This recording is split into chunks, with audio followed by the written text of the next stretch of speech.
Children's day speech, ಮಕ್ಕಳ ದಿನಾಚರಣೆ ಭಾಷಣ.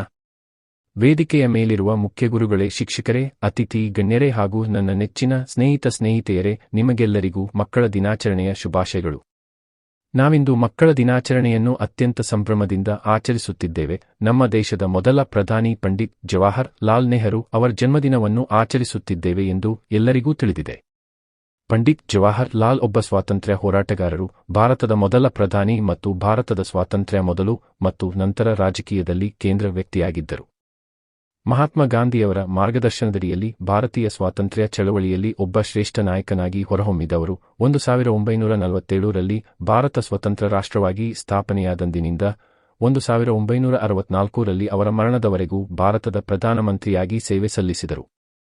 ಭಾರತೀಯ ಮಕ್ಕಳಲ್ಲಿ ಅವರು ಚಾಚಾ ನೆಹರು ಎಂದು ಪ್ರಸಿದ್ಧರಾಗಿದ್ದರು. ಜವಾಹರಲಾಲ್ ನೆಹರು ಬ್ರಿಟಿಷ್ ಭಾರತದ ಅಲಹಾಬಾದಿನಲ್ಲಿ ನವೆಂಬರ್ 14, 1889ರಂದು ಜನಿಸಿದರು. ನೆಹರು ಅವರ ತಂದೆ ಮೋತಿಲಾಲ್ ನೆಹರು, ತಾಯಿ ಸ್ವರೂಪ ರಾಣಿ. ನೆಹರು ಅವರಿಗೆ ವಿಜ್ಞಾನ ಮತ್ತು ತತ್ವಶಾಸ್ತ್ರದಲ್ಲ ಆಸಕ್ತಿ ಹೊಂದಿದ್ದರು. ಈ ಆಸಕ್ತಿಯು ಅವರನ್ನು ಬೌದ್ಧ ಮತ್ತು ಹಿಂದೂ ಧರ್ಮಗ್ರಂಥಗಳ ಅಧ್ಯಯನಕ್ಕೆ ಪ್ರೇರೇಪಿಸಿದವು. ಇದು ಅವರು ಬರೆದ ದಿ ಡಿಸ್ಕವರಿ ಆಫ್ ಇಂಡಿಯಾದಲ್ಲಿ ಪರಿಪಕ್ವವಾಗಿ ಹೊರಹೊಮ್ಮಿತು. ನೆಹರು ಅವರು 18 ವರ್ಷಗಳ ಕಾಲ ಭಾರತದ ಪ್ರಧಾನಿಯಾಗಿದ್ದರು.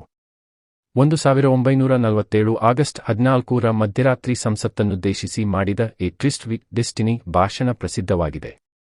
ಭಾರತದ ಮೊದಲ ಪ್ರಧಾನಮಂತ್ರಿಯಾಗಿ ಮತ್ತು ವಿದೇಶ ವ್ಯವಹಾರಗಳ ಸಚಿವರಾಗಿ ನೆಹರು ಆಧುನಿಕ ವಿದೇಶಾಂಗ ನೀತಿಯೊಂದಿಗೆ ಆಧುನಿಕ ಭಾರತ ಸರ್ಕಾರ ಮತ್ತು ರಾಜಕೀಯ ಸಂಸ್ಕೃತಿಯನ್ನು ರೂಪಿಸುವಲ್ಲಿ ಪ್ರಮುಖ ಪಾತ್ರ ವಹಿಸಿದರು.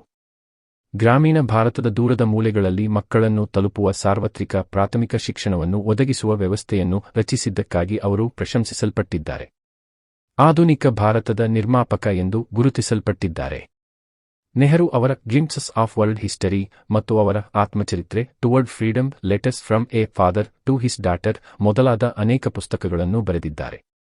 1955ರಲ್ಲಿ ಭಾರತದ ಅತ್ಯುನ್ನತ ನಾಗರಿಕ ಗೌರವವಾದ ಭಾರತ ರತ್ನವನ್ನು ನೆಹರು ಅವರಿಗೆ ನೀಡಲಾಯಿತು. 1962ರ ನಂತರ ನೆಹರೂರವರ ಆರೋಗ್ಯವು ಕ್ರಮೇಣವಾಗಿ ಕುಸಿಯಿತು. 1963ರ ಹೊತ್ತಿಗೆ ಕಾಶ್ಮೀರದಲ್ಲಿ ಚೇತರಿಸಿಕೊಳ್ಳಲು ಕೆಲವು ತಿಂಗಳುಗಳು ಕಳೆದವು. ನೆಹರು ಒಬ್ಬ ವ್ಯಕ್ತಿಯಾಗಿ ಮತ್ತು ರಾಜಕಾರಣಿಯಾಗಿ ಭಾರತದ ಮೇಲೆ ಹೆಚ್ಚು ಪ್ರಭಾವ ಬೀರಿದ್ದರು.